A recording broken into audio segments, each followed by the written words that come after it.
There's a lot of hype out there about AI,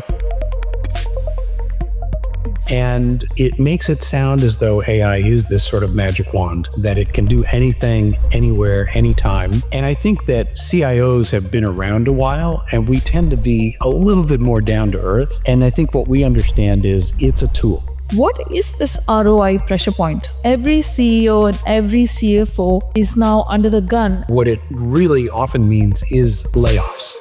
When a CEO or board is saying, look, we want to take a genuine chunk out of our G&A costs, they're not talking about making people 10% more efficient. They're talking about laying people off, ultimately. So I don't want to say that writing code is overhyped, but here's what I think is overhyped. There's a lot more to building a technology solution than writing code. Why are you still not a CIO? The things you're talking about is just so relevant.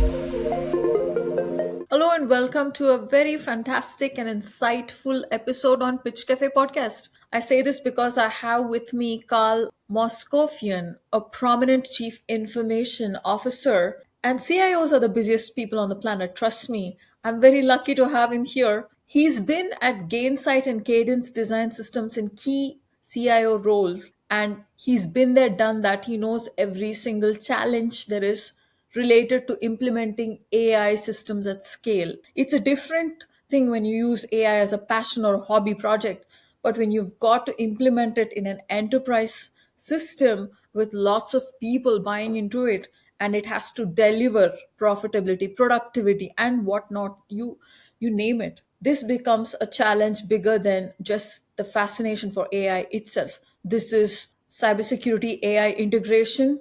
This is about usage of data center power. Not just that, most important to all this is the relationships you have across cross-functional teams. Nobody can spell this out better than Karl. So Karl, let's get started. Welcome to Pitch Cafe podcast. How are you doing today? I'm doing great. Thank you. Looking forward to the conversation. Wonderful. So Karl, your profile, it just amazes me. You've been interacting with the best of the chief information officers in Silicon Valley and across the globe. So tell me, what was your vision behind being the CIO advisor at Ramp CIO? Why do you choose to do what you do? You could very well be the CIO for large corporation, but you choose to do this. Why is that? Yeah, it's been an interesting journey. I have had a really long career and reached a point where I was ready to move into more part-time work. And so put myself out there as an advisor. Mostly what I'm doing is advising startups. I found that those are the folks who are the most anxious to get my help. And I love it because I get to work with these great, interesting companies and really kind of get involved on the other side of the table, right? I've always been a buyer of technology, and now I'm working with those companies to try and bring great products to market. So tell me, what is the biggest challenge you face when you work with startups? Because you've had a great run in enterprises. I mean, look at your tenure. You've been at Gainsight, Cadence, and you've also worked at Apple. You've been CIO of Harmonic. I mean, this is incredible. But now you jumped into the baby bandwagon. These are babies, crawlers, I don't know, toddlers, whatever. So tell me, what is the biggest challenge you faced when you made the plunge? Honestly, it's been pretty comfortable and pretty easy. I know I should have some better story about the challenge and the struggle, but I found it just really a lot of fun working with these amazing people, building amazing products, but also really needing to have a bridge to understand what does the enterprise really need. Because a lot of the folks building these products haven't necessarily spent years and years working in large enterprises. They haven't necessarily worked in IT itself, but then they're trying to sell into a CIO, let's say.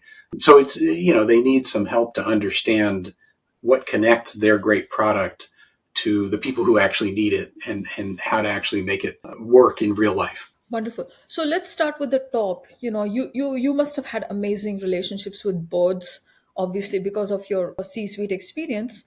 So tell me, this is the golden age of AI, they say, and every large company wants to implement AI, and the board is putting pressure on the C-suite to get this right. So what does a CIO look at AI? Because the board thinks AI is like a magic wand. So where is the disconnect, and what is your insight into bridging this gap? I think this is the crux of the challenge for a lot of CIOs right now, is that for completely understandable reasons, there's a lot of hype out there about AI, and it makes it sound as though AI is this sort of magic wand, that it can do anything, anywhere, anytime. And I think that CIOs have been around a while, and we tend to be a little bit more down to earth. And I think what we understand is it's a tool, right? Now, it's an amazing tool. I don't want to pretend that it's some, oh, it's no big deal. It's a huge big deal, but it's a tool. And, there's this saying that when you have a hammer, everything looks like a nail. But really, you need to make sure you're using the right tool for the right job.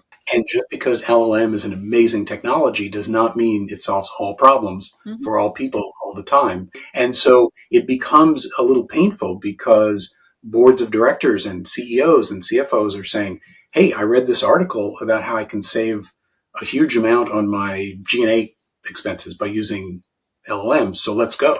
Where's my savings? I want them now.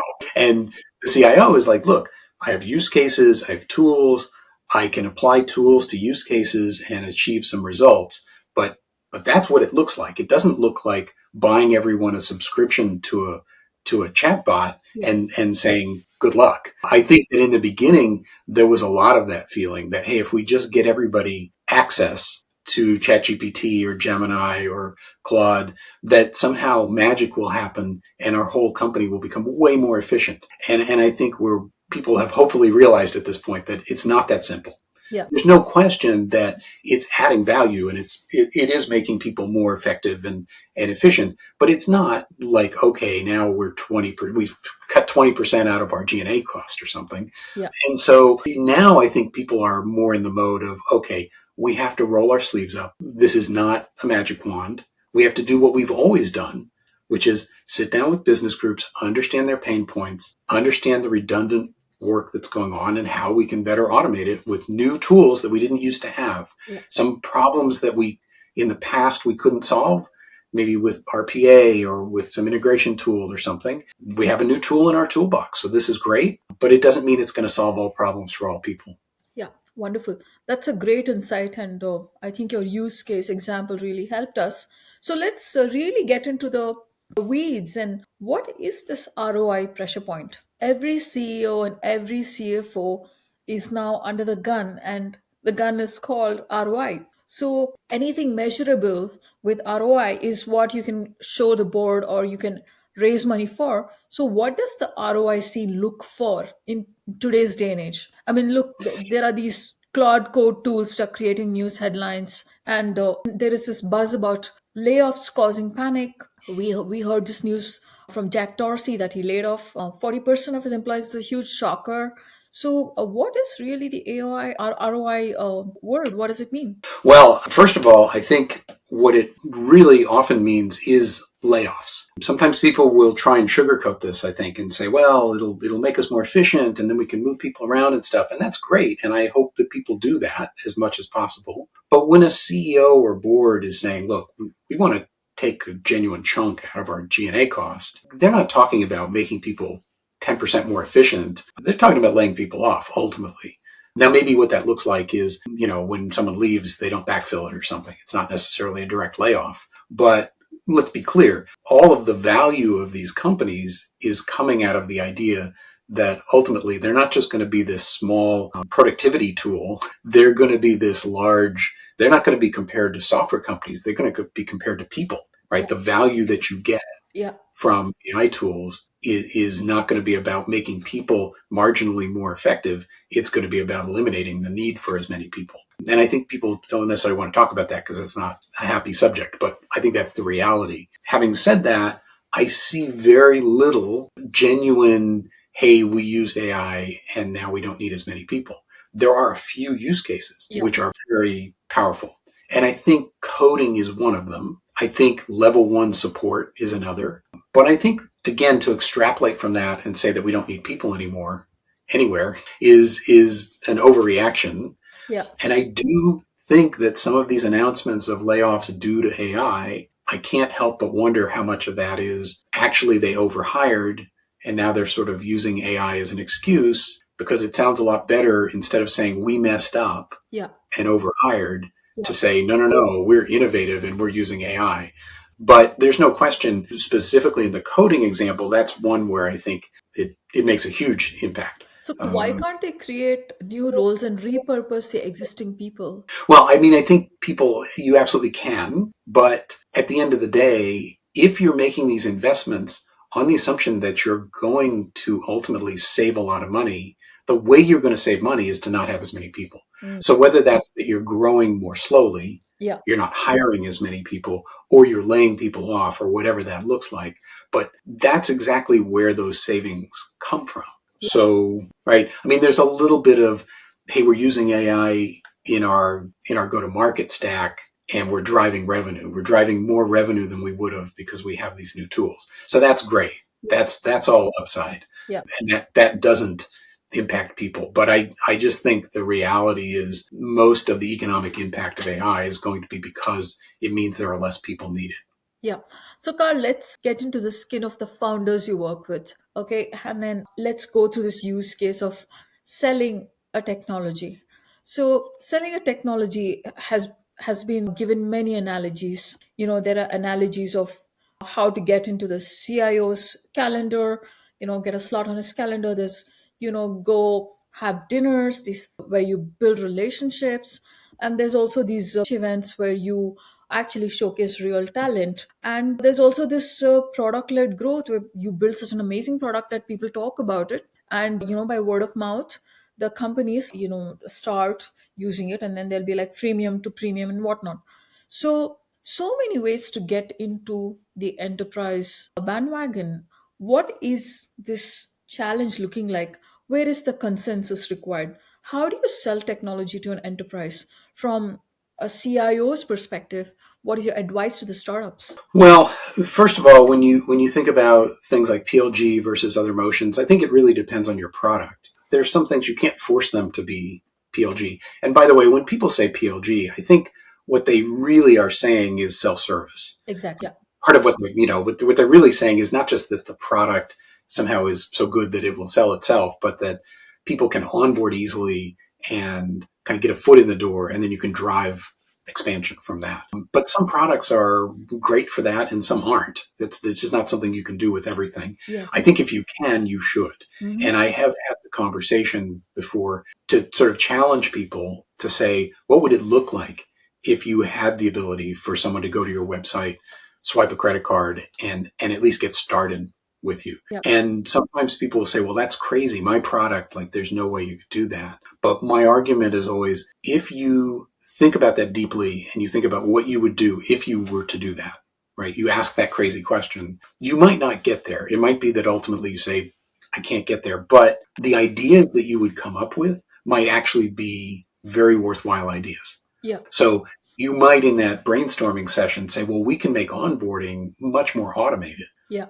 Guess what? Making onboarding much more automated is a good idea, even if you can't go full-blown self-service. So I actually think it's a great exercise for startups to do, to ask themselves that question, what would it look like for us to be a true PLG? But not everybody can do that. I think most enterprise software is a little heavyweight. Like, realistically, as much as everybody would like to say, just flip the switch and you can use it and everything's great, an awful lot of things need some level of implementation, of configuration before they can be used, driving adoption and training and all of those pieces. And the thing is, you need all of those pieces. Yeah. One of the things I did at Gainsight was I renamed my group. And instead of calling it IT, we called it Global Technology Solutions. The reason that I wanted to get the word solutions in there was to capture that idea that we don't deliver technology. Technology is, hey, here's a piece of software. But that's not a solution. A solution to a business problem includes all of those aspects. And I think vendors need to think that way too. They need to address all of the things that people need to bring a piece of technology in and actually genuinely solve their business problem. Which is a huge team effort. It's not a one person job, and the last mile is so important. How do they feel when they are onboarded to your software and when they're using your product, right? So Right. And it's interesting to see this trend now for the forward deployed engineer, because can we double click on that? I mean, it's just interesting because there's all this talk about AI and automation, and we don't even have to touch customers because they'll just talk to our bots or whatever. But meanwhile, in real life, what a lot of people are finding is there's just no substitute for parachuting a person into that organization who can really understand what they're trying to accomplish, hold their hand a little bit, tweak things a little bit, and really take this core technology and really make it shine in for that customer. And I think more and more companies are realizing that's super important. Now, having said that, in the old days, we used to call that professional services. Yeah. So I think forward deployed engineer is a little bit of a fancy term for a concept that we've been doing for a long time. But I also think a lot of companies don't fully appreciate the value of that and what it means, by the way, not just to having a successful implementation, but also to longevity. Mm-hmm. So what I observed in the SaaS business is an enormous percentage of the customers who churn never had a good implementation in the first place. Mm-hmm. And that's the ultimate problem. The problem is not the product. The problem is almost never the product. The problem is almost always the implementation, how it's used. Do people know how to use it? Is it adopted? Those are the hard parts. And so I think vendors who pay attention to that will be much more successful. And I think experienced CIOs are looking for that from their vendors. They're saying, this is a great product, but what are you wrapping around it to really make me successful? So can you give us an example, Karl, like maybe from your past, or maybe anonymize a case you're currently working with, so that the listeners can get a better idea just about this piece, the CIO looking for the wrapper. What is the product? What is a wrapper?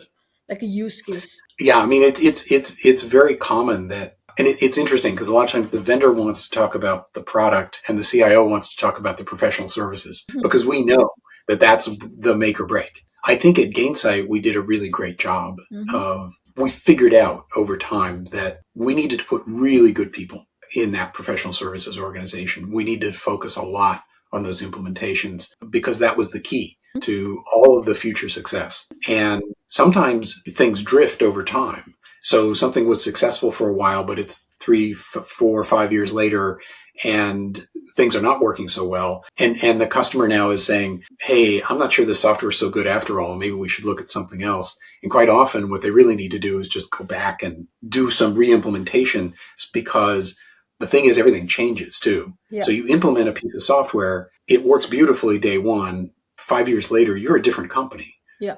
Right. The nature of what you're doing changes, right? The products that you deal with change. And so, but sometimes you don't keep your software up to date along the way. Mm-hmm. And so occasionally you have to kind of go back in the same way that, I mean, CRM systems are very much like that. Mm-hmm. People implement a CRM and then they come back 3 to 5 years later and they're like, this thing's a mess, right? And it's because it's really hard to keep tweaking it along the way and keep it up to date as your business changes. Wonderful. Karl, why are you still not a CIO? The things you're talking about is just so relevant, because I hang out with founders and, I haven't started hanging out with CIOs more now. And I see what you're saying. It's just so relevant. I think you should take up a CIO position shortly. Okay, that being said, I will tell you that I'm enjoying my part-time working and spending a lot of that other time doing other things, including doing volunteer trail work, which is kind of a passion of mine. So I'm really appreciating having a little bit more balance and spending a little bit more time in the forest and a little less time in front of my computer. So, yeah, no. Okay, I will not refute that. I will not dispute on that. Definitely, CIOs spend a lot of time in front of screens. And what can be done about that to make that aspect of a CIO easier? Wow, that's a good question. I don't know that I've encountered that question. I guess at the end of the day, back in the old days before the pandemic, commonly what I would tell my folks and what the advice I got early in my career was to, at least metaphorically, get out of your office, walk the halls, interact with people more than computers, and have some ability for some serendipity. In other words, don't just have meetings that you planned, but literally walk the hall, like go to the break room, meet people randomly who you might not otherwise have talked to. I love that. It's really good. The problem is, so if you're at a company where you're coming to the office, you can do that. But I think that that's actually pretty rare now. Even when people are in the office, they're not all in the office at the same time. It's not like the old days. And so part of that time on the screen is actually doing that. In other words, a lot of it is on a Zoom call talking to people, so which is good, but it is all physically on the screen. And I I find that just inherently kind of tiring. And I'm not sure what there is to do about that. Although I took a page out of my CEO, Nick Mehta, started doing something, and it was a great idea, which was he would do walking meetings. So he got away from Zoom and he would do more like just phone calls or even a Zoom call, but we would each walk, right? Yeah. And it was great. It got you out of the house and, get some fresh air and get some exercise. And I think sometimes you almost even have a better or different kind of conversation when you do that. One of the things I've really reflected on is, why is standing in front of a whiteboard such a big deal? Because I think if you ask anybody, we tried to do this on a Zoom call, we couldn't really do it, but we got in front of a whiteboard and suddenly, boom, boom, boom, we were really solving problems and brainstorming and coming up with great stuff. And I think there's just a physicalness to it. There's something about literally standing, and there's something about actually drawing those boxes instead of saying, imagine these boxes, that somehow facilitates thinking and people thinking together and reaching consensus. It's really good. And so even in a world of a remote first, like one of the things that I was doing at Gainsight was really saying there are certain activities where we just have to be together. Mm-hmm. So for instance, if you're going to do design work on a big project, you need to get people together. And if that means we need to fly people, if it means we need to go rent a place where we've got a big room, I know it's expensive, but like we got to do it, because the whole project can fail because you didn't get that design piece right. User acceptance testing is another one. Yep. There's something about getting everybody in the room and, okay, now I'm handing off to you, and someone has a question and it gets answered right away. You just can't beat it. So I think companies are saving a lot of money on real estate. Yeah. But I think they've got to be willing to spend some of that money on travel to get people together when it really moves the needle. I love these insights. One of the things I learned about you when I was researching about you is your insights on implementation are considered practical, but your leadership approach is very human. And I think it's very well justified the way you just described it. I've always fallen for the magic of a whiteboard, always. And handwritten notes, even though I have two note takers all the time running, it's just writing something down and asking the person who's teaching you, what did you just say, is this what it represents? It's just incredible. So Karl, that being said, you're also known for having amazing relationships with other CIOs, and you obviously have a talent for building relationships inside the company, which you just shared with me. Tell us, how does one go about building great relationships with stakeholders? Because it's not really a friendly relationship. If things go bad, you get questioned. There are good and bad times. What is Karl's playbook? How did Karl do it for the 2 odd decades or more? Yeah, I mean, hopefully it's not a bad relationship, but you can't control that, and everybody's a little different. Yeah. To me, it always seemed very simple, because I'm always just 100% focused on solving the problem. So I think when people sort of get political or they get concerned with turf or whatever, like that's where bad things happen. But I think as long as everybody understands that your literal only concern is I just want to build the best solution we can, I just want to solve this problem. Yeah. Then I think you sort of set a tone. Yeah. And I think everybody appreciates that, right? Yeah. One of the greatest compliments that we give other people, and that we hope people will give us, I think, is that you're down to earth. Yeah. Right? You're not playing games. You're not, right? Your head's not in the clouds. You're just like focused on solving problems. And that's just always who I was with people. And I found that generally they gave me that back. Yeah. And, there's two things. There's having good relationships one-on-one with stakeholders, and then there's having the ability to build consensus across stakeholders. And that's the piece that I think is often underappreciated, how important that is.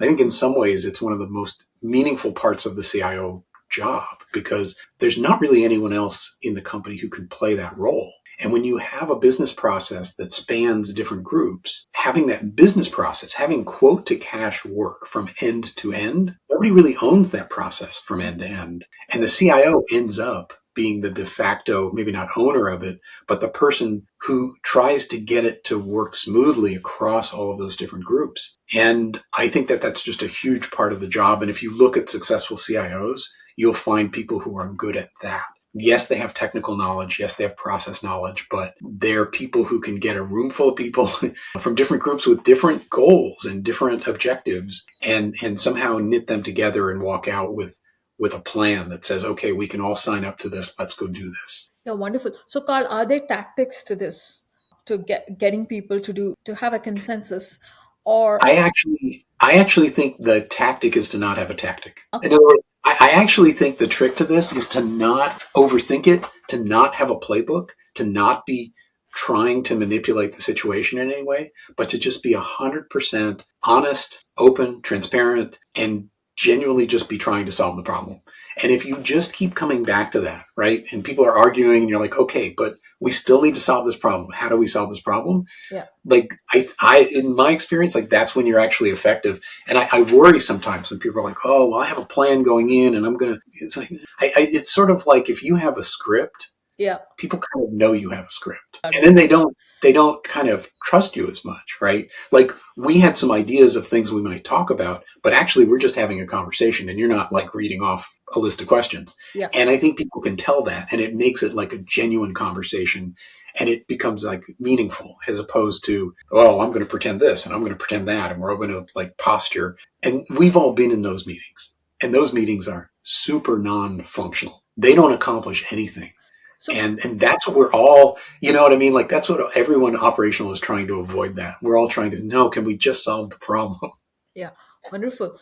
So you're a person who gets things done. I can totally tell that. It's like, and what comes across to me as your super skill is authenticity. It's authenticity as a person and about your massive transformative purpose. You want to get things rolling in the organization and you want the company's technology to advance in a human way.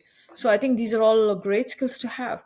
But Yeah. let's come back. By the way, I'll just say one of the other attributes that I see in CIOs is that we tend to have this quality, which is that we can't stand it when things don't work. We literally can't stand it. And even if it makes our lives much harder, right? Yeah. We could just look the other way, but we don't. We can't help it. We're like, wait a minute. This is crazy. This business process, it's super inefficient. We could make this better. And I just think that that's kind of the beauty of CIOs and part of why I love being part of the CIO community so much is that we all kind of are wired in that way that we just want to make things work better. Yeah, wonderful. So, Carl, am I right in thinking that the decision making has shifted more towards CIOs after the AI transformation started? Are the CIOs on a more weight to approve these buying decisions? Is that how it is, or still the CISOs and the CTOs and the CFOs, weigh in on it? Or who actually Yeah. makes the buying decision? Well, I think certainly CIOs are having a moment, right? AI is making people appreciate the CIO more, and CIOs are being asked in a lot of cases to coordinate, to drive. They're being asked, "Hey, we need to get efficiencies using AI. You go figure out how to go do that." Having said that, it's not like everything has changed and everything is centralized now. The fact is, over the last 20 years now, we've been driving to more and more decentralized IT. Departments run a lot of their own stuff. Yeah. Once SaaS came along, people could whip out their credit card, and they do. And look, some companies are stronger, have a stronger governance structure than others, but to some extent, definitely it's power to the individual business units and groups to drive a lot of their own activities, and with IT being hopefully at minimum a governance right layer for security and efficient, let's not have duplicate things in the environment and things like that, but hopefully also as your sort of built-in consulting group that's helping each of those groups to be successful, and in particular, as I mentioned, helping all of the groups be successful as a group, right? Yeah. So nothing's in a silo anymore. There's literally almost nothing you can think of in a company where they just do their thing and that's it. Everything has upstream and downstream. Yeah. And so hopefully those business groups are like, IT is my partner. I depend on them to help me use technology effectively. But certainly for things like, we're going to bring in a chatbot for the whole company or something, IT owns that. And so we're definitely having a moment of greater impact and sort of visibility. But it's interesting the degree to which, in theory, we own things. Yeah. But really, at the end of the day, senior executives, CEOs, and things have a tendency to say, hey, I want to go do this. And we're going and trying to figure out how to make that work. We're not always as much in the driver's seat as probably we would like. Yeah.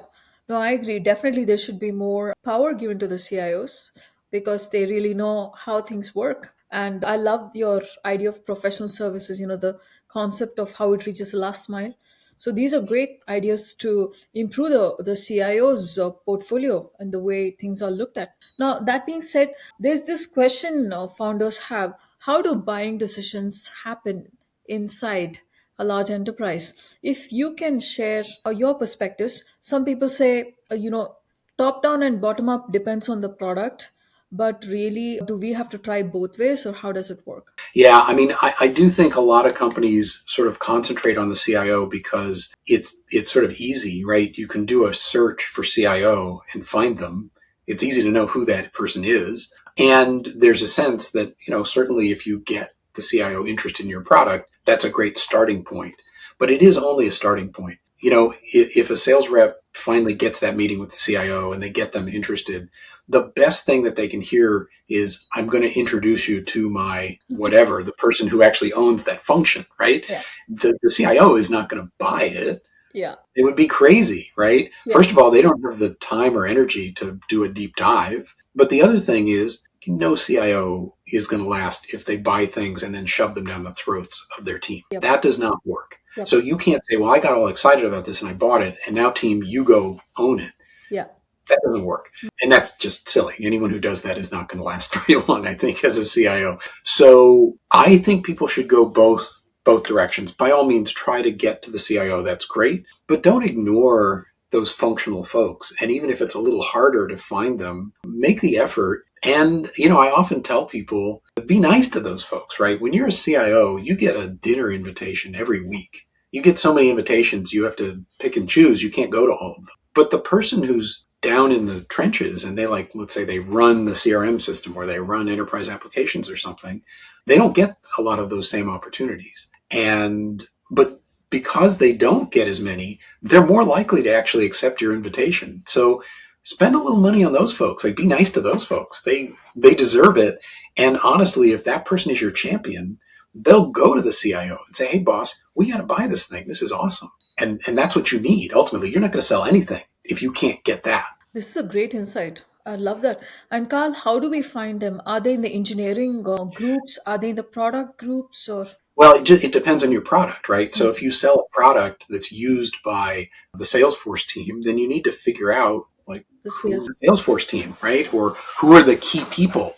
And the tricky thing there is suddenly there's 100 different titles they could have. It's not easy like CIO, because their titles could be all over the map, and they might not sound like an exciting title, but actually they're actually a very important influencer. So I think that's where you've got to kind of roll your sleeves up and dig a little deeper in terms of trying to figure out who to target in companies who might actually be interested in your solution. Wonderful. On that note, there are some skills which people need to develop to work with CIO. So I'm going to talk to you about that. Obviously, this is for the founders. And yeah, we'll have like 3 or 4 of them. The first one is: what's the absolute worst subject line for a startup founder to cold email an enterprise CIO? The cold email. Well, I would say cold emails are just tough in general. They're all pretty terrible. You know what? Let me put it to you this way: the only good subject line for a cold outreach, and by the way, email or LinkedIn, because nowadays LinkedIn is the new email in terms of getting spammed by salespeople. I think the only good line is just whatever it is that you do. Let's say you make a product that helps you reduce your spend on Snowflake. Yeah. Then the one line should be, I can help you reduce your spend on Snowflake, period. Because, if the line is some generic, hey, would love to talk, or, this LinkedIn thing where it's like, oh, you have a very impressive career and I would love to connect with you. Okay, but you and a million other sales reps, why would I say yes to them, right? I mean, there's nothing there. Tell me exactly what value you bring right up front. Don't bury the lead in somewhere in your email or something. Come right out and say it. Whatever it is that you do. And by the way, if you can't say it in one line, you got a problem. Like, Yeah. you figure out how to say it in one line so that anyone can say, okay, I get it. And then look, if what you do matters to me, like, oh yeah, that's a problem I'm having right now, I might look at that email. I still might not, because I get so many of them every day.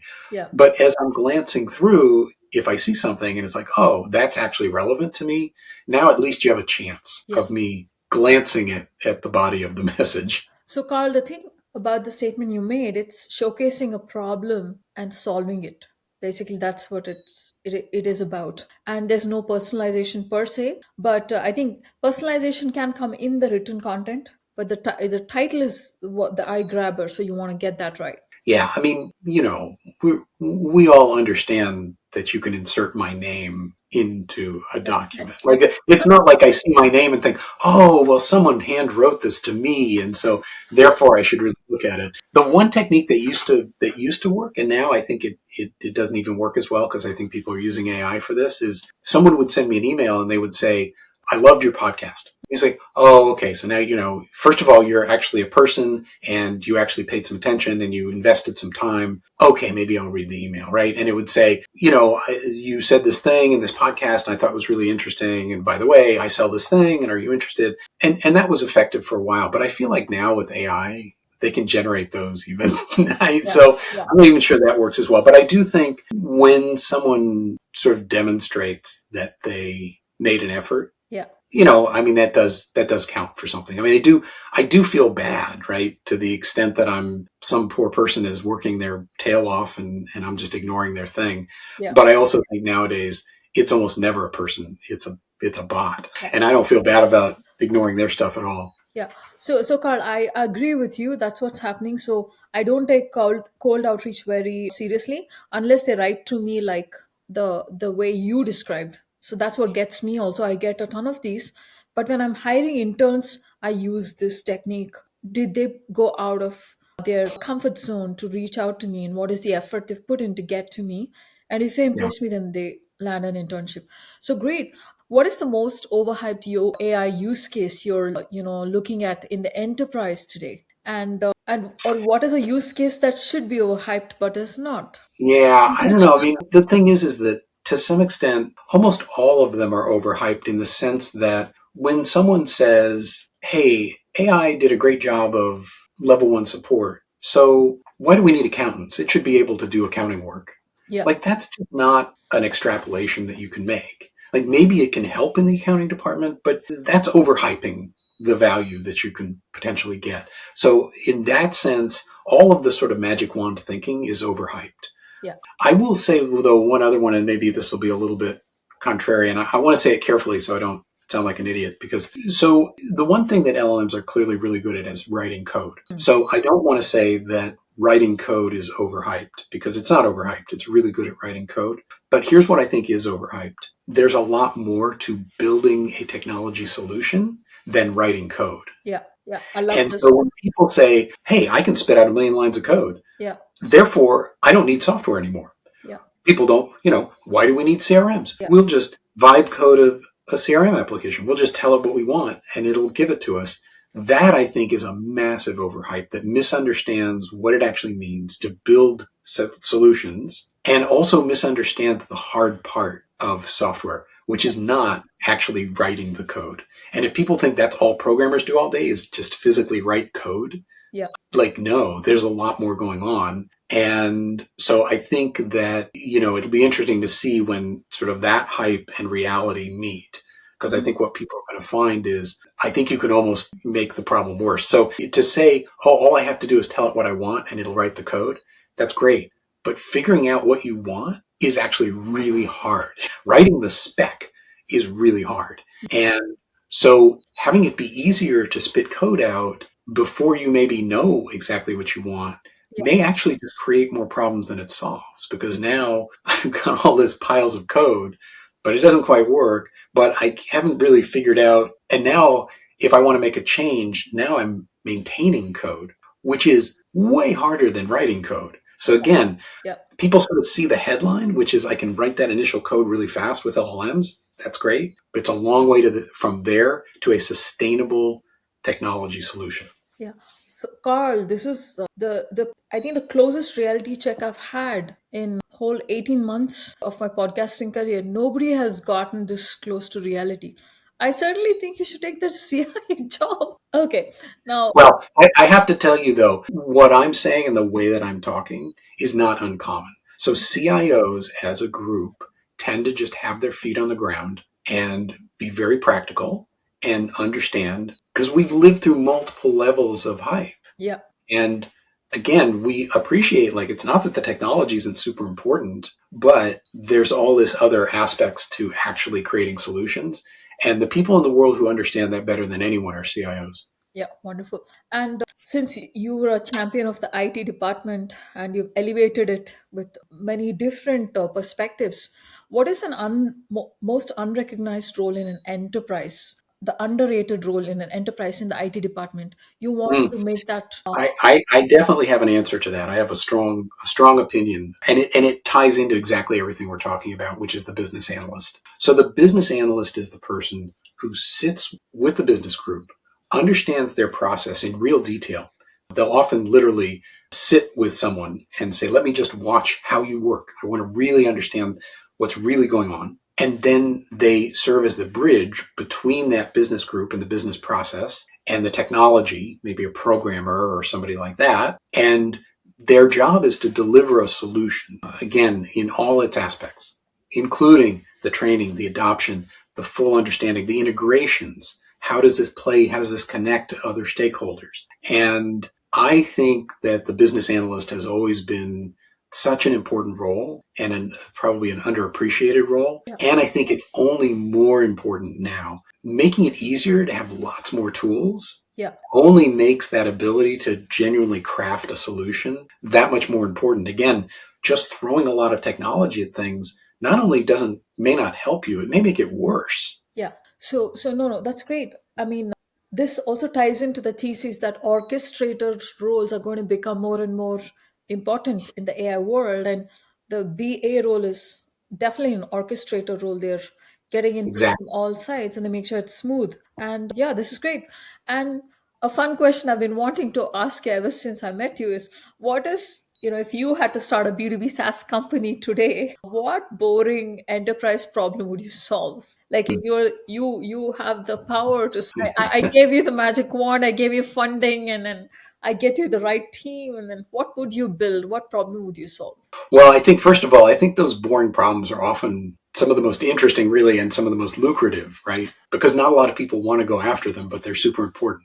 I think right now, and I'm not the first, this has been said a million times, but data is so important in the AI world. It's become even more important because we now have these amazing tools. LLMs inherently can extract meaning and information from data so well and in ways that we never could before. But the problem is, this has been true for my entire life, and I believe it will always be true.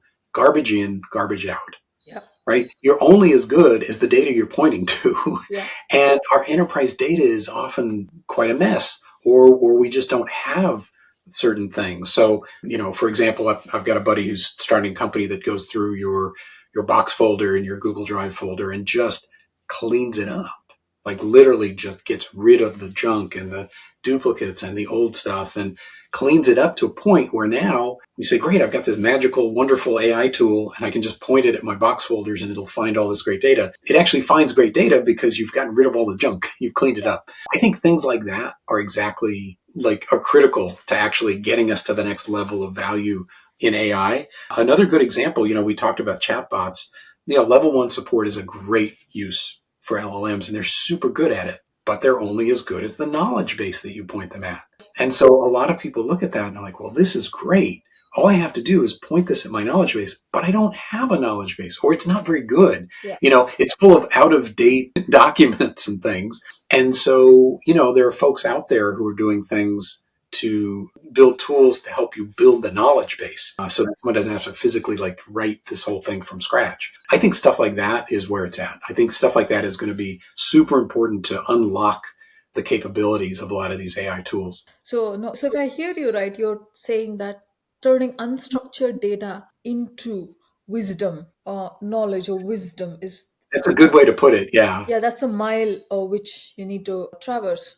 There's a lot of money in it, or dollars. Yeah, well, and it's kind of, yeah. I mean, I think for the vendors and I think for the customers, for all the enterprises out there, they're going to be struggling, right? They're going to have brought this tool in with all of this hope and excitement and assumption about the value it's going to bring, and then they're going to start using it. And they're going to be like, this would be so good if the data we were pointing it at was better, but because it's not, it's just okay. Yeah, And so I think it's something that people are going to really need. Otherwise, there's going to be a lot of disappointment and difficulties and like, oh, we bought this thing that didn't work, and now we're sort of cynical about these tools in general. It's like it's a bad cycle when you bring things in and they don't really work. So I think tools like that are going to be just absolutely critical to making AI really work in the real world. wonderful.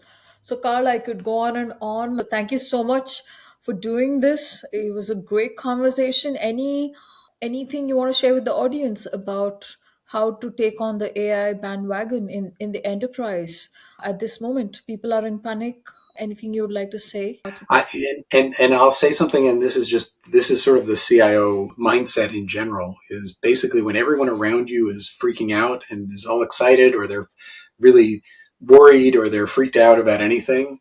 Your job is to remain calm. Your job is to keep your feet on the ground, try and see things clearly, and operate from a very practical, down to earth approach of just what's the problem, how are we solving it, are we solving the right problems, are we solving the problems that actually really add value?